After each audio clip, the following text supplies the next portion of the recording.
Vengeance Day, February 14th, 2021. TakeOver, the break's over. Welcome to the Wrestling Inc. podcast. I'm Glenn Rubenstein, joined by Matt Morgan and Justin LaBar. The three of us together again, because Raj Giri had plans tonight. But we're here. We're discussing TakeOver. I'm just waiting, by the way. Cameron Grimes swimming in money. Where's the animated GIF saying when Raj Giri gets those super chats? Just showing Raj, Cameron rolling around in $100 bills.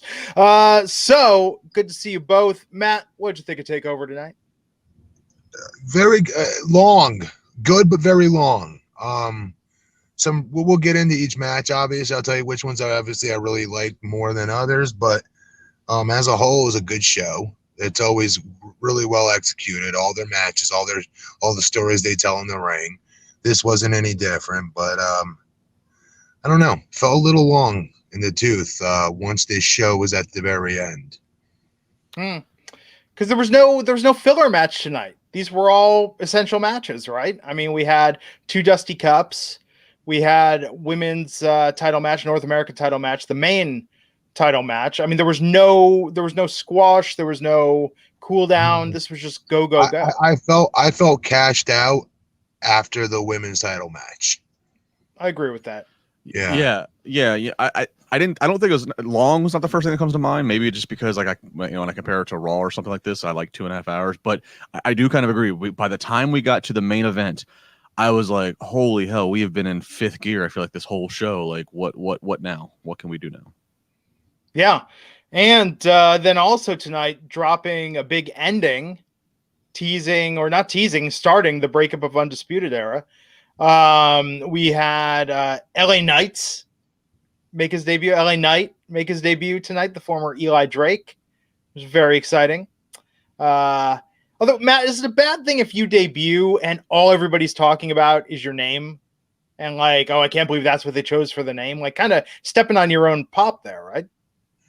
Man, for him, I'm going to say no. For somebody nobody's then that's the problem when you come back and you don't go with the name that they all know you by. They're going to sit there and criticize the name and be like, because they know one brand for so long and they're trying to switch that brand overnight, essentially. And it's just a shocker to everybody, but they'll get over it because he's talented as hell and he's going to be hitting home runs before you know it there. Yeah, the name thing that unless you're one of the few that's very lucky, this AJ Styles, Samoa Joe's, unless you're really lucky to keep the property that you've built, it's always the first night. That's always the buzz thing on social media. It's, oh my God, I was so used to this name. Now they're calling him this. A month from now, not even as long as he'll still be doing his LA Knight. He'll do the same thing he did with Eli Drake, but with this new name. Watch. Yeah. I don't know. LA Knight. LA makes the name Eli look cool for once. But no, this show tonight was very good. Very well done. Start to finish, top to bottom. Starting off with the Women's Dusty Tag Team Classic Finals, Dakota Kai and Raquel Gonzalez versus Ember Moon and Shotzi Blackheart. And Raquel and Dakota picking up the win. Matt, were you surprised by this? No, not at all. They're not going to put Raquel Gonzalez on any trajectory other than winning. They've got the most money in her, you could tell. This just made sense to me. Justin? Yeah, I had them. I had the heels and them winning for the girls, and then I had the faces for the men's Dusty, which we'll get to. This was a good. I mean, this was a solid opener. There was a few points in the middle of the match where the faces were doing some of the traditional heel tag spots, like going over and knocking the other person off the apron and doing some shenanigans with the ref. So that was a little odd for a minute. It's almost like they just swapped roles, but that's, I guess, a nitpick. Beyond that, it was fun to watch. There were some spots that these girls did, especially the having. I think they had Ember on their shoulders, and then they jumped into their cross body on the outside. I mean, there were some spots that I went woof that weren't regular spots we see from these ladies. But yeah, real solid opener for sure. They should keep Ember and Shotzi together. They were a hell of a lot of fun together. Yeah, and they kind of took ownership as a team. both having some green hair, and they started wearing gear that was Yeah. insane. They felt like a tag team, which I always think is crucial when you take two singles people randomly. And yeah, this did not feel makeshift. They really gelled, and I think there's a lot of potential for them staying together. But this was a great match. Hot way to start the show. Combo Breaker Buck99 saying, did it only feel long because there wasn't any filler tonight? North American title match kind of to me was the dip. Yeah. As we go through the match, I'll let you know. I just remember in this main event, we got done finishing by the time Undisputed, got out there and they did their storyline out there. It didn't I don't know. For me, I didn't give a shit because I was exhausted. I was drifting on and off out of sleep, if I'm being honest. At that point, I had to keep rewinding it so I could get on here and talk about it. So I was like, and that's not fair because Pete Dunne and Finn wrestled an amazing match. I just don't give a shit about Finn's character there. Yeah. I don't care about his character one iota, and I was pissed that Dunn didn't win. If tonight had been the two women's matches and the men's Dusty final, that would have been like the most burner 2-hour pay-per-view ever. I mean, those three matches were so hot. I think the challenge with the North American title is I don't think they've ever succeeded in really making it feel, even on the level of Intercontinental Championship. I mean, it really feels B-level. I don't think there hasn't been a hot feud for that in a while. And then with the main event, I feel like with both Dunn and Balor, these guys are kind of the same thing with Gargano, right? Like, dude, that Gargano match was fucking off the chain, though, Glenn. That it was really good. Ridiculously good story. Really, but when someone's there that long, though, in NXT, and NXT, one of the key selling points, right, is that they have so much turnover. To be an NXT veteran is kind of, I don't know, you're taking spots, you're taking slots. They keep bringing in new talent. I'm not saying that's a bad thing necessarily, but, to use the SNL comparison, it's kind of like, when Horatio Sands is in his 10th year on SNL, so no one thinks of him as the breakout star anymore. I'll give you an example of wasting slots in there, and I'll say it right now. It's, what do you call it? The guys that I'm half asleep. My apologies. The guys at the end. Undisputed Era. Thank you. 2 out of 3 of the Undisputed Era. No offense to him, but whereas at least Johnny Gargano changed his character, at least he's one of the hottest acts on the show, where at least he's getting other talents way more over and making you care about people like Austin and people like that I normally didn't give a crap about previously. And then again tonight, his opponent, I've been on him for so long. I thought his character was super corny. I didn't get the stupid time splitter gimmick that he's did in Japan. I sure as hell didn't get what he was doing with it here in NXT. But guess what? I didn't care about it tonight because tonight in that match, Gargano did such a damn good job of making me care about that guy. And he wrestled an amazing match, but they all can wrestle amazing matches. Yeah. Tonight's the first time I saw myself actually really caring about his opponent more than I had in the past. Again, I didn't like Gargano at first. I just wasn't a big fan of his, but he's proved me wrong time and time and time again. He's friggin' awesome. No, it was a good match. I just wonder kind of like what's next for that. I thought Kushida tonight, but you're right, man. He needs to stay there. I don't want him going to Raw or SmackDown. Yeah. I don't. Well, I mean, at this point, right, that would be...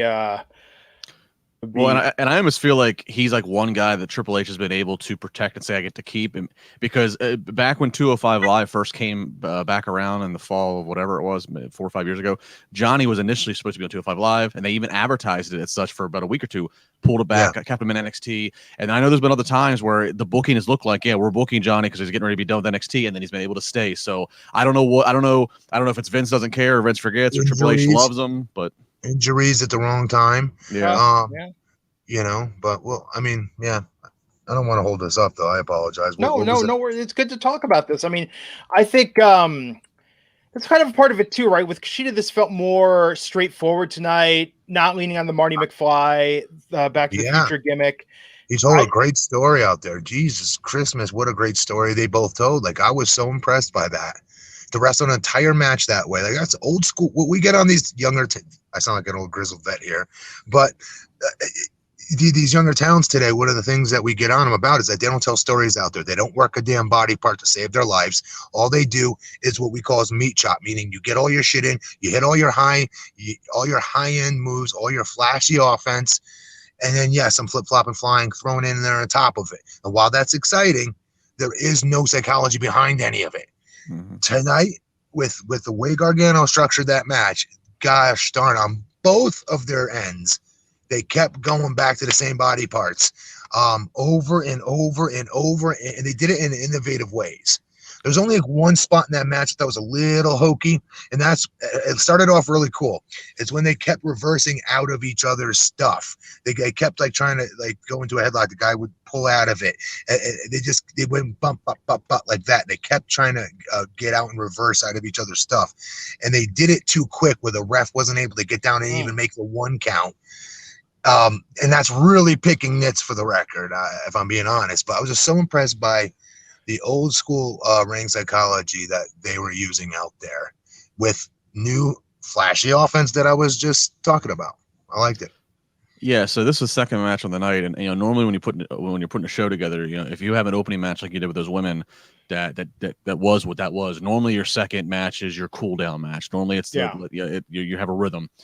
And then when I watched this match and how good it turned out to be, and Matt just listed everything that I would put over with it. When that second match was done, I was like, holy hell, that's the second match? Like, it got me excited for like, well, there is no slowdown tonight. What's the main event going to be? That's what I'm thinking of myself. Right, exactly. But Matt, to kind of your point about it feeling longer, isn't that kind of part of the issue though? Is that there's no get up, there's no bad. It's like seeing Bruce Springsteen in concert. It's like 3 hours of like all songs you recognize and love. Born in the USA over the entire time. Yeah. And by the end of it, you're just like, I need a nap. Like this was too much. This was too much rocking for me. Yes. And too sustained. But no, it was very good. And I can't believe I'm complaining about it. But yes, to you. Yeah. Yeah, so I think that's the thing. I mean, but no, this was really good. I love the opening match. Like I said, the second match was good with Gargano, though. I don't know. I haven't been excited by Gargano in a while, but I say that is primarily a takeover watcher, not a week-to-week TV watcher. Okay. You got, that's right. You don't cover this on Wednesdays. So, Glenn, he's started an entire cult. He's started a brand new cult, and it is hilarious. You got, I swear I would not overrate this because, again, I used to bury this guy every week because I just didn't see it in him. I saw him as a proverbial underdog babyface, always fighting from underneath, getting the crap kicked out of him every match, and then to pull out some win at the end. Yeah. That's what I saw as his ceiling. And when they turned him heel, I'm like, hell no, he's no way that will ever be believable. He's proven me wrong. He's so good at this. Yeah, Glenn, it's a group of people that they're all, his entire group. They're all just self-indulgent, but yet they're petrified of Dexter Lumis, who obviously Lumis there in the entrance when they were walking backstage grabbed Austin Theory and chloroform or whatever with them. Even Austin Theory we care about now. It's crazy how good it's good, Glenn. Well, I'll have to check it out. I'll have to check out more of a recap. I just didn't have time to get fully caught up today before tonight's show. But that's interesting. They're going that direction with him. Every match tonight was great, but almost too much of a good thing with just how much we saw tonight. Both these matches, God, and then to go from these two matches into the men's Dusty finals with MSK versus the Grizzled Young Veterans. So MSK only made their debut 6 weeks ago in NXT, and they won the Dusty Classic on the men's side tonight. Yep. Hell of a way to start with you're starting WWE, right? Good Lord. Yeah. Good for them. And of course, this was formerly the Rascals in Impact, now on NXT. So I will say with this match, as our theme has been talking about lengths and rhythms and all, this match there was just some phenomenal spots. There was about 3 or 4 spots prior to the actual finish. I was like, that can be the finish. Yeah. And I look back and Grizzly Young Vets do a 450. MSK then they later do some crazy whatever number, and based upon the feel and where they got to, I kind of think that could have been in. And I feel like they stretched it out for another 5 minutes. That started to feel like you're losing me on the falsies. You had me over here, but now it went a little long. that said, it was a very, the innovative offense that these teams, especially MSK's, brought in their undefeated streak debut to NXT. It's just, it's fun to watch. I thought they look great tonight. They look like absolute stars. Love their gear. I think this is a great debut for them, and I could see them easily winning the NXT Tag Champs. Oh yeah, for sure. From here, Irish Wrestling Entertainment. Hey, it's our guys. Yes, with the super chat saying, "Hi guys, sending love to you all. Love TakeOver 9/10 out of 10, and to my wife Elizabeth, who'll be watching this tomorrow. Together 8 years. Wow. Stay safe. Happy Valentine's Day to you both." Elizabeth Roush or Rush, yes. One of the two. Congratulations. Oh, absolutely. Hey, let's take a moment and thank the sponsor of this episode. If you've ever watched this podcast and thought, I love listening to you talk, but man, I could go to hear from Matt and Glenn to just talk for like 3 hours more after this show and take questions from the audience about random topics, then you need to join us on Stereo. Stereo is where we have our live after party exclusively every Monday night after our Raw coverage ends. Now, Stereo is a live social conversation app where you can be the host, part of the conversation, or simply listen. They've got thousands of live social conversations with a wide range of genres for every interest, including news, comedy, sports, and more. And again, you could choose to host your own chats on there, participate as a guest in someone else's, or simply just listen in. And what we love about it is it allows us to have a more direct relationship with you, the audience, because you can ask questions on Stereo. And we must have got through like 30 or 40 of them last Monday, Matt. I feel like we definitely got closer to our audience. We could have uncensored conversations, uncensored opinions, exclusive content. And the Stereo app is absolutely free. So here's all we want you to do. Go to the App Store for iOS or Android, download the Stereo app, install it, and when you sign up, stereo.com/Matt Morgan, stereo.com/Glenn Rubenstein. Follow us both. You'll be notified whenever we go live. We've been doing every Monday night. I'll be doing some additional pop-ups throughout the week. NYC Demon Diva, also our Friday co-host, she's on Stereo. Follow her as well. And hey, we thank Stereo for sponsoring the Wrestling Inc. podcast. Matt, I don't know if we're going to top this past Monday, but tomorrow night we're going to try. So be sure to join Stereo, tune in, and get those questions ready because you steer the conversation. And we've been having such a good time with this. A credit to Matt.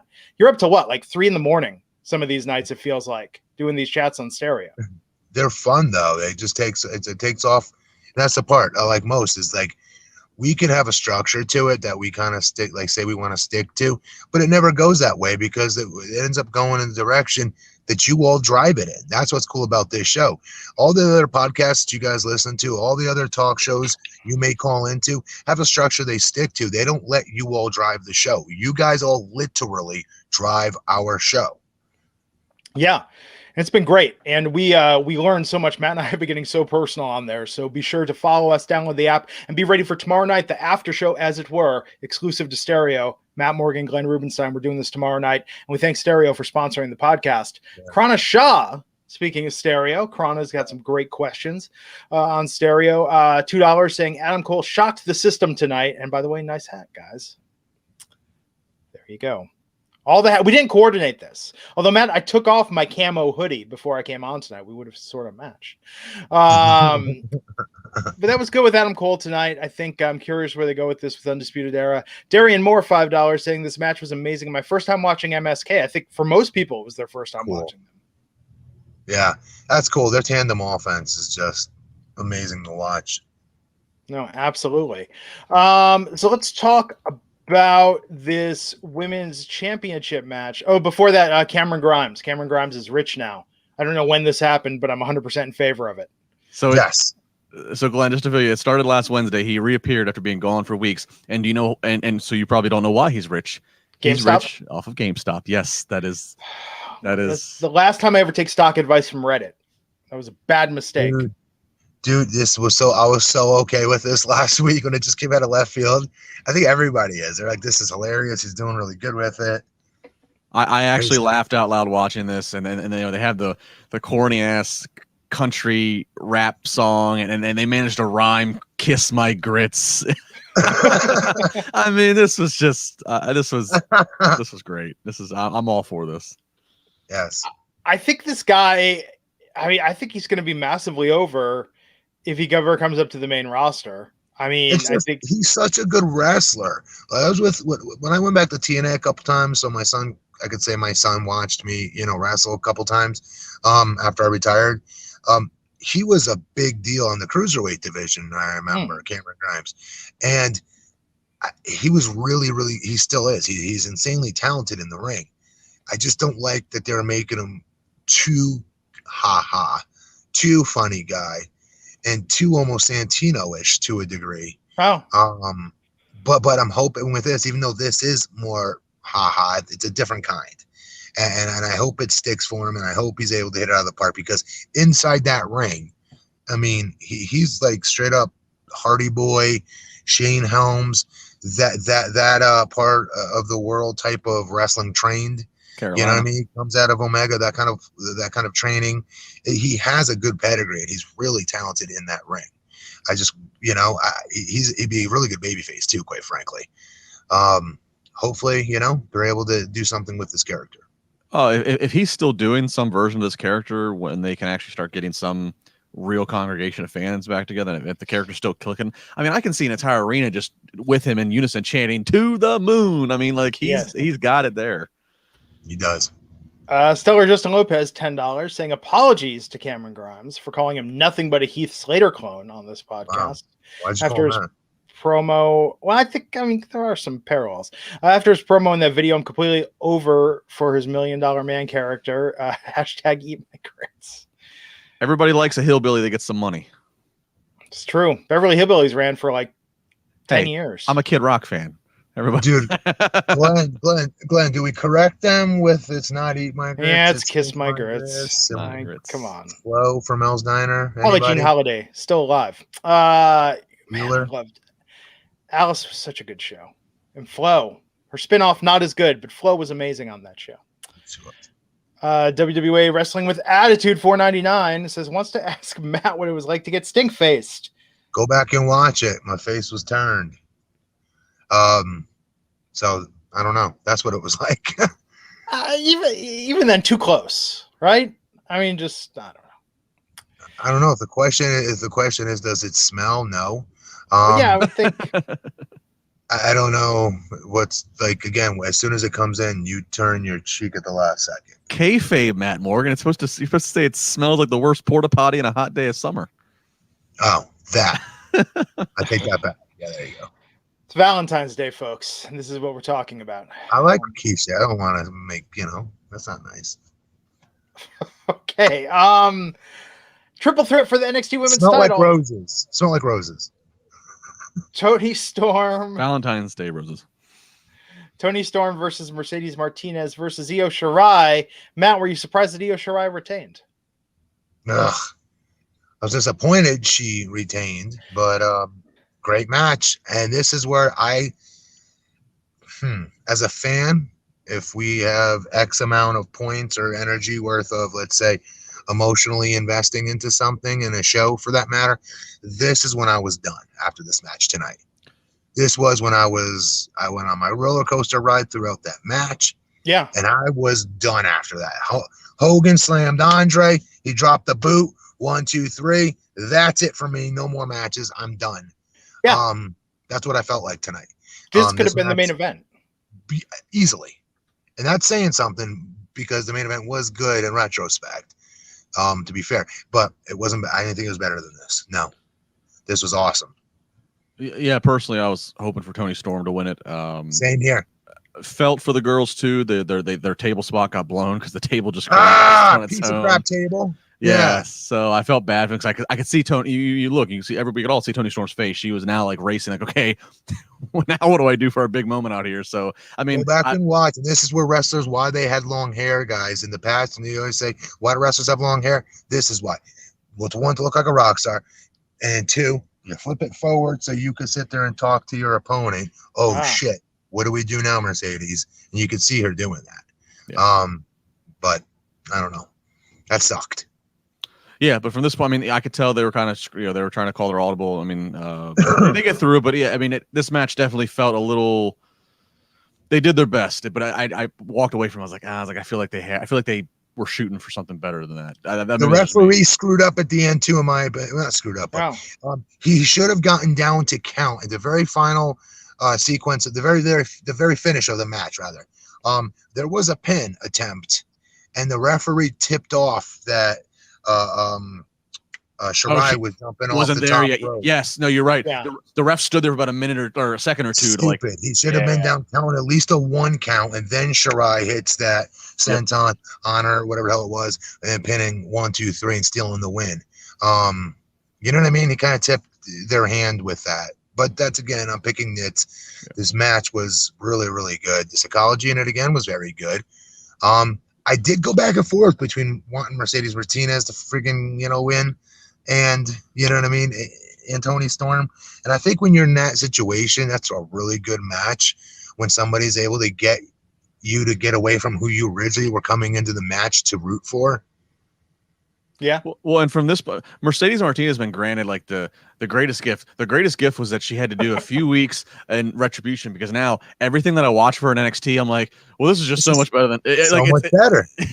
I'm just like, this is so much better than the crap she's been doing. Justin, she has a real life get out of jail card free, and she's played it. Yeah, lucky. Brett Murphy, $5, saying, even though she's getting a tag title opportunity, I still think it's Raquel's time to kill Io and take that title. She'd be dominant. There's so many credible women in NXT that could be championship material, right? Yes. And like by the 3 to 4 or 5 of them. Yeah. And by the way, I guess that's a great segue real quick. It's not in our title, but real quick, just to mention, because I know Raj always wants us to mention news to drive back to the site. Taya Valkyrie signed to NXT. Too. Oh, really? Yeah. That'd that's the report. Good. That's what we're hearing. There's some more character in that. Well, they already have tons of characters in that division. This is a very good welcome addition to it. Mm-hmm. She's got a good character. If they let her do it, hopefully they do. That's big news. I'm happy for her. Back to what you're saying though, Glenn, about any woman, not anyone, but lots of these women could be champions. Look at Io Shirai. I did not think when Shirai won that title, she should have won it. We had all the like 4 other women that we thought should be her for it. You know what I mean? So that is how deep this damn division is, man. It is crazy deep talent. I mean, not to beat a dead horse on this, they need more TV, especially for the women, because they just keep signing talent. They keep developing talent. They've got so many superstars right there. You just said right there, Taya Valkyrie now. Like, come on, like they do need its own show. They do need their own show. Well, and I think now with next month with the network moving to Peacock, I think that will probably trigger adding new content in the form of let's give the women 2 hours of their own each week. Or hell yeah, that'd be great. And I could see that. I could see Peacock getting on board with that. I mean, that's almost more marketable than a lot of the regular product right now and what they're doing with the men. But she got so much. I mean, I think almost any woman on the card tonight could credibly be NXT champion. And the other talent sign with that too, real quick, is that this past week when we did our, when we did our Triple H call ahead of this takeover, it was brought up again. So brought up before, and he normally kind of is more dismissive of it, but this particular call this past week, he entertained and talked more about the philosophy. And when he was asked, "Are you going to create more titles in NXT for the women?" And he was like he talked more openly about like more programming, more titles, maybe if it makes sense. He doesn't want to water it down, but but just by his answer based upon previous, that to me, I was like, all right, yeah, they got something in mind. It's coming. Io retaining tonight was good, and this match was fantastic. Sean Wiley, $5, saying NXT does anarchy randomness swerves better than anyone else, and the next North American champ, Kyle O'Reilly, the next next great NXT babyface. I'm trying, dude. I'm trying to like O'Reilly. I'm as a face, whatever. I'm trying. I don't know. I'm not there with him yet. They still, honestly, Glenn, 3 out of 4 of them, I just man. It's always for me has been Adam Cole. See, I think though, okay, so the guys have risen up a bit, right? The backing band of Undisputed Era has risen up a bit, but at the same time, I feel like Adam Cole, to me, and again, as primarily a takeover watcher, Adam Cole has come down a little bit. So I feel like they're almost all on the same level now. But again, like it's gone both ways and how we've gotten there.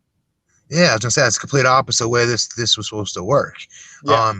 He's supposed to be bringing them up, and to be fair to them, they're all nasty in the ring. All three of them. Well, they can all wrestle. Good. They can more than just wrestle. From a wrestler's perspective, honestly, you could tell how like they're actually head and shoulders better than 90% of that talent in that ring there, which is saying something because NXT is really that deep and really that good. But again, with that said, their characters though is where it's lacking for me and where they lose me. There's nothing in those three characters that make me want to care about them. Yeah. Yeah, and that's the thing going in this main event, though. It's kind of the same thing. And I say this, as earlier I said about Gargano, I'm just anticipating the angry tweets. But same thing with Balor and Dunn. And I say this wearing my Balor Club shirt here. I love Finn Balor, but it doesn't feel as vital, right? When he came back to NXT, it was really exciting. What's he going to do now? He's NXT champ. That's super credible, great, but we don't have the demon anymore. We need some reinvention. You can't just have the same top guys. At least with Gargano, what you're telling me, they're doing a different storyline, different take on his character now. With Balor, this to me still feels like the less exciting version of Balor. What am I missing here? Why you want to talk about beating a dead horse? We've killed the horse. We've dug it back up again, and we're beating it again. This is how many times I've talked about this. Why not just do the damn demon character? The other stuff is not working. Yeah, not his fault. Injury screwed him over royally when he first won that title, Monday Night Raw. Remember that when he first came in, or was it pay-per-view? Sorry, SummerSlam. SummerSlam, right? Yeah. What a great springboard! He was super over, and from there it's been a tough time for him. Stop with this stuff. Go with the demon character. You sell more T-shirts. You're gonna sell a ton of merch. I just don't get why they're fighting this. Yeah. Yeah, I don't know. I mean, I do think though, my prediction, I do think that we might see the demon come back at least one more time. You're right though, Matt. It makes you wonder why not do it regularly. But I think he and Karrion Kross at WrestleMania is destined to happen with the NXT title. I think that's where we're headed ultimately. Which will be a great match again. I don't know. I just don't care about this character of his at the moment. There's nothing there for me. Layers, nothing to it that I'm just like, oh, look out, it's Finn Balor. He's going to come kick you. There's nothing there. I don't know what else to say other than looks like $1 million. He passes every bit of my look test, right, of what a superstar should look like. Because I feel like I've seen this demon thing that I was so enthralled with. That was my favorite character. Joey Dorjan, just to throw it away. Joey Dorjan has an interesting point saying NXT's missing characters. I think that's what you're missing. I mean, they're not missing characters, but to have kind of the most boring guys be the champs is the problem because there are so many characters. The characters are all in the women's division. Go watch the show again. The women are they're all individually different. You can see it from a mile away when they walk to the ring, from the color of their hair to their outfits to whatever they're wearing. They make themselves distinctly different from each other visually and then character wise as well. So whoever's writing for the women's division, if their storylines is doing an amazing job. And I don't get why they can't do the same thing and give the same depth to the men's division with these characters. Now Karrion Kross is a badass character. Yeah, there's some really good characters there are in the men's division, but where is Finn Balor's?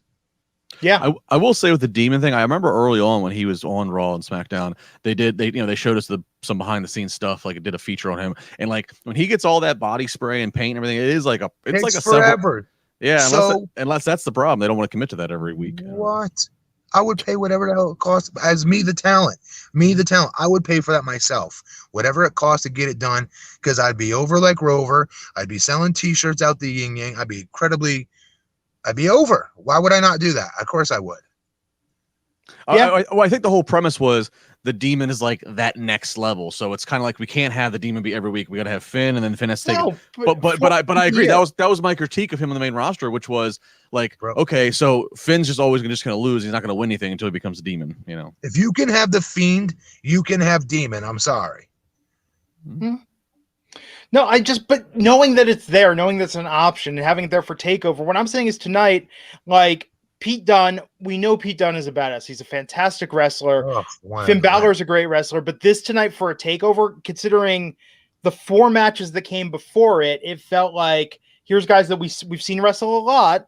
It's great they're having a match together. It was a fantastic match, Yeah. but it didn't feel like, to borrow a phrase from it didn't feel like the crescendo. It didn't feel like it took it up a notch from what came before it. So the story that they've built throughout the television show on this, Glenn, was Pete Dunne, you know, all these European talents overseas, looked up to Finn Balor, and there was a certain path to get to WWE, and Finn Balor is the one who blazed that trail, so to speak.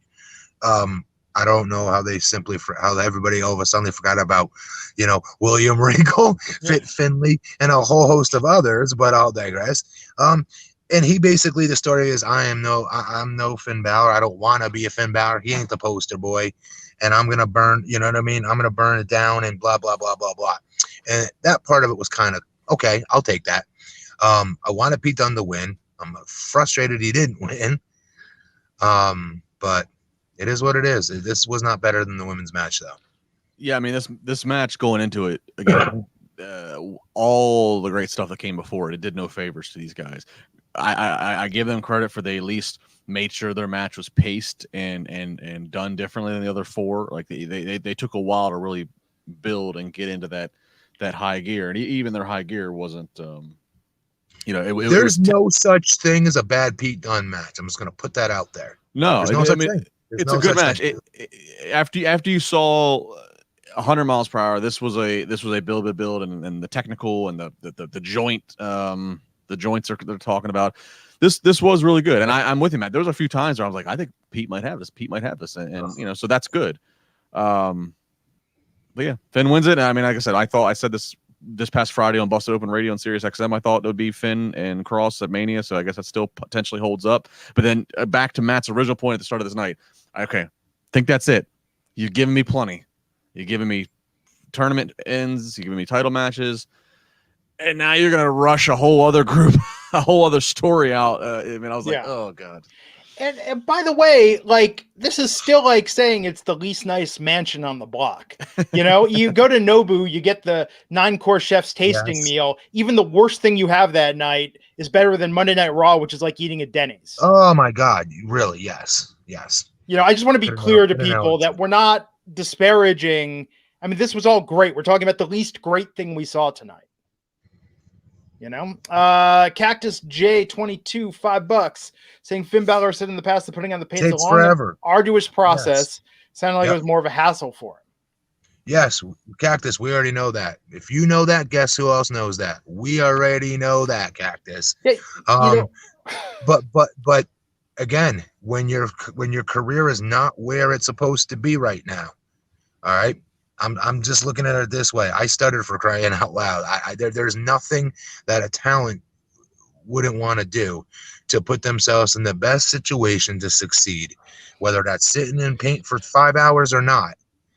Maybe I'm wrong. Maybe Finn Balor is cool where he's at on this level. Maybe I'm wrong.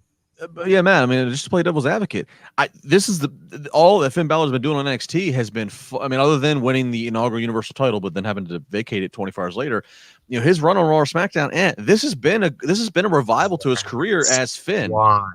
That's why, bro. Well, but here's the thing: he's going to be 40 this year, so this is probably it. I mean, I don't know how much. I mean, it's probably makes some guys in NXT, and that's that. I mean, I don't know, which is great. I just want to see him get his WrestleMania main event payday, because that was that was my favorite character. I'm not going to pretend it wasn't. That was by far my favorite character on television for like 2 straight years, I'd say. And I'm like, this is going to be a grand. And we all said that this is going to be a grand slam when it gets to TV. There's no way you can mess this up, and they messed it up. Because Vince started getting a Woodrow over watching him walk down the ring wearing a leather coat and smiling, too overly smiling, and then telling the kid to smile even more. Yeah. Instead of staying to the demon character, which again, I'm going to beat that into the ground. No, it's true. Demon Finn is a million times cooler than Cool Rider Finn. There's definitely more. Cool Rider, there it is. Yeah. Alonzo Smith saying, "Who cares though? When Finn is the demon, he's still the same person. He wrestles the same." But man, that's kind of the point. I feel like this is my through line on a lot of this: is that great wrestling is abundant. It is everywhere now, especially on NXT. Yes. Character is the difference. Yes. And today's day and age, the characters are lacking. You can't say they're not. They are. They are. Sans the women's division on NXT, ironically. Yeah. That I'm dead serious. But we can watch great talented wrestlers wrestle on every single WWE show they have. The guys have upped the ante like something we've never seen before as far as bell-to-bell action goes, right? This is all true. But that's not what gets it done. I just got done telling you I was falling asleep during that main event match. Like, that shouldn't be happening. It wasn't because of the action. It wasn't because of the pacing of the match. It was because I don't give a crap about Finn Balor's character. Yeah. Don't care. Yeah. It makes it feel more special when he wrestles as the Demon, I think. Of course it does. He's got a dope entrance, and his wrestling is slightly different, not much, as the Demon character, and he has this invincibility about him. Tina Miller is saying, yes, that bothers me as well, or bothers me too. All of these alter egos have the same finishers and everything. They should wrestle differently a little. Now, if Finn would have lost tonight to Pete Dunne and then came back as the Demon for a rematch, that would have been a great way to rebirth the character. I think Finn winning tonight was great. He got attacked after by Oney Lorcan and Danny Burch, and then Undisputed Era came. It looked like they were going to save Finn, and then Adam Cole super kicked Finn in the face, but O'Reilly was not happy with this. So then Cole super kicked O'Reilly in the face, and that's the other problem too. We just had this burner of a match between Pete Dunne and Finn Balor, like two of the greatest, overseas European wrestlers alive, working today. We had this great match for the NXT title, and it was overshadowed by Adam Cole attacking Undisputed Era. For me, it felt like it should have felt bigger, but it didn't. It felt like a stab in after a shooting, if I'm being honest. Yeah, I mean, I think on paper I can see what they're. I think they're looking. Okay, we need to end the show, and like so, just having Finn just win, maybe that's not a big enough. That's not enough ending, but okay on paper. But yeah, I think once it was executed, like we've been talking about a lot of the show, it was we had enough. I don't know if we needed, but we did. Yeah, we did. But I mean, this is good. Adam Cole thrives as a heel. He's best as a heel, and so oh my god, yes, yes, I love that part of it. And let's be clear. This show to me was, when we rate this show on 1 to 10, I'm giving this easily an 8.5. I'm dead serious. I thought this was a great show.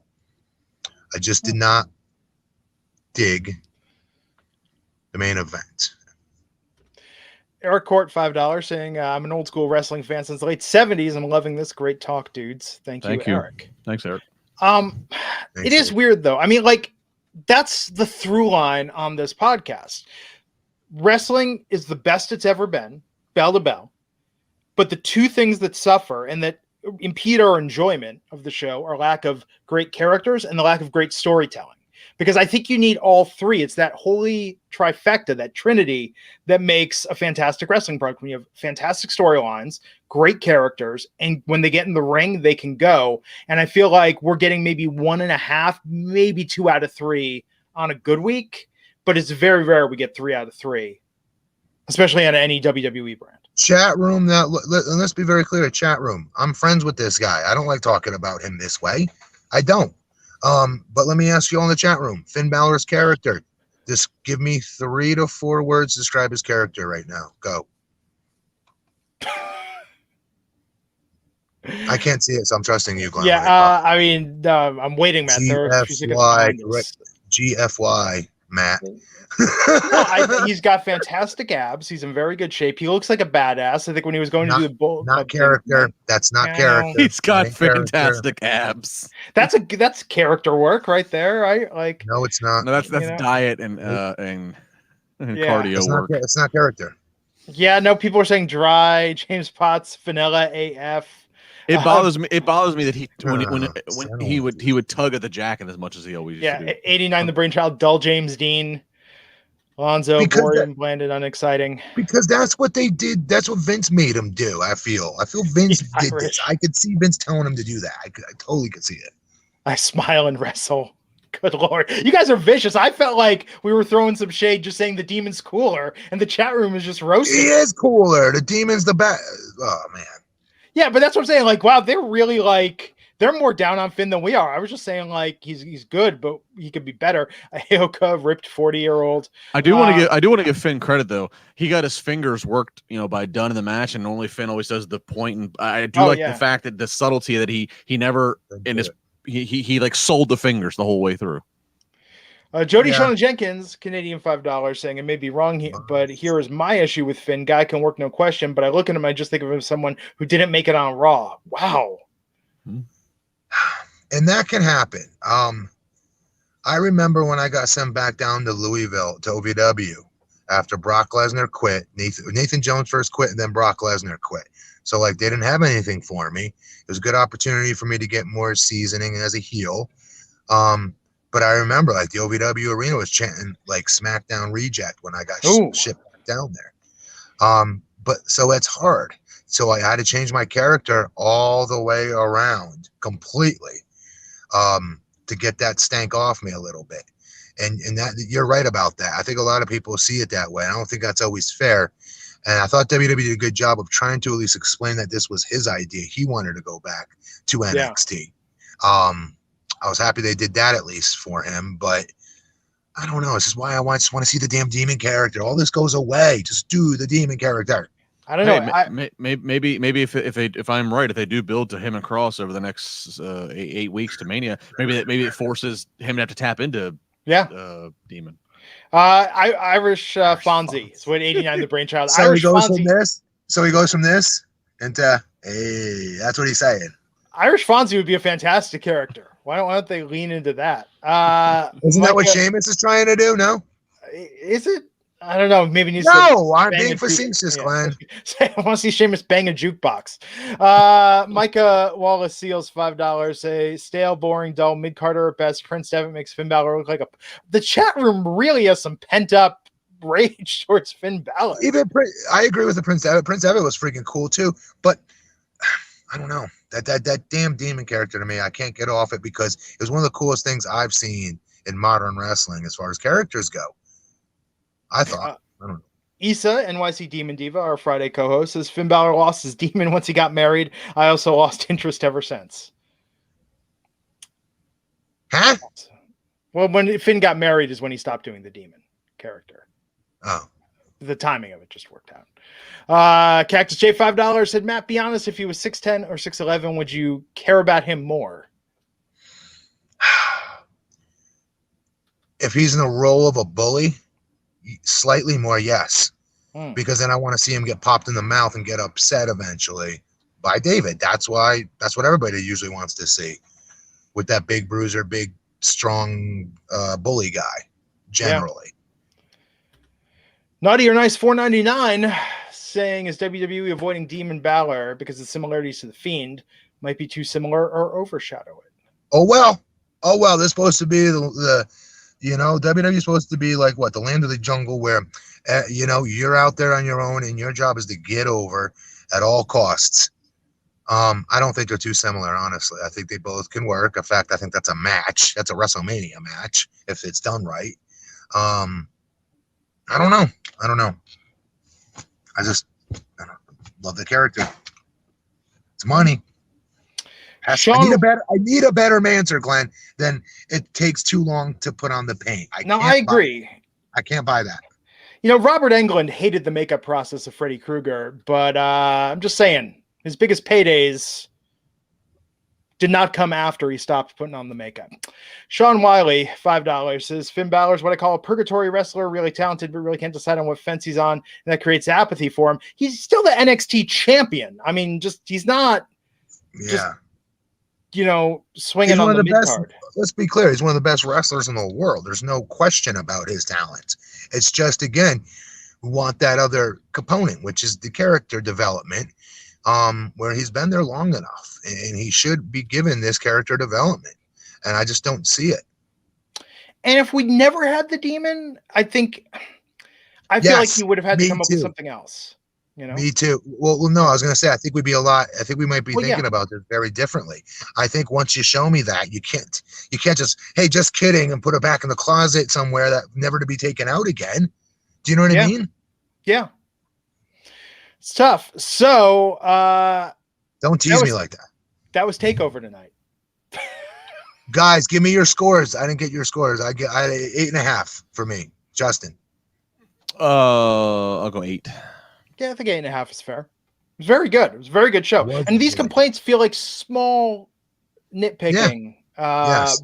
But that's, if not, why are we doing the podcast? We're just gonna show up. Every match was fantastic. Oh, that match was fantastic. Love these guys. They can go watch these guys wrestle all day. I mean, we could do that and be in and out. And then the guys they all make fun of me when I was like, yeah, it was good. It was a great match. when I give that as far as my commentary, they all make fun of me. So it's like, what do you guys want? Yeah. Well, here's the deal. As Robert Blythe is saying, great takeover. 9 out of 10. Got to get to sleep for work early tomorrow. Fun podcast as always. Get some rest tonight because tomorrow we've got the after show on Stereo. And again, Stereo is the sponsor of this podcast, so the sponsor of our after show. And if you want to join us tomorrow night, be sure to download the Stereo app for iOS or Android. Follow stereo.com/Matt Morgan, stereo.com/Glenn Rubenstein. And tomorrow night, we want you to decide where the show goes. So be sure to join us. Maybe we'll talk more about Finn Balor. Maybe we'll come up with our petty grievances more about wrestling and just the things that really, really bother us that we can't say on this podcast, but we'll say it on Stereo. And maybe we'll have a more explosive show tomorrow night on Stereo than we even did last Monday, which check it out. You can go back and listen to us. If you missed the live show, you can go back and listen to the archives by following us on Stereo and check it out. Matt, just that was insane. 5 years, learn things about Matt I never knew anymore. It was fantastic. Tune in and find out what we're going to talk about tomorrow night. Get that Stereo app. Follow Matt Morgan and myself, Justin LaBar. So good to see you again.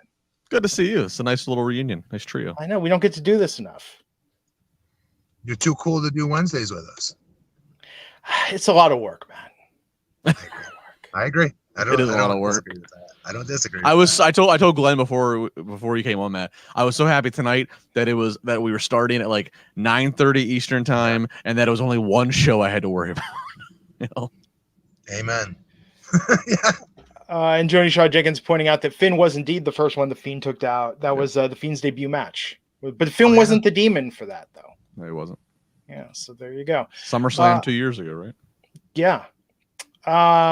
So thanks everyone. We'll see you back here tomorrow night to talk about Raw, and Matt and I on the after show afterwards. Have a good night, everyone. Catch you back here on the Wrestling Inc. podcast. Thanks, guys.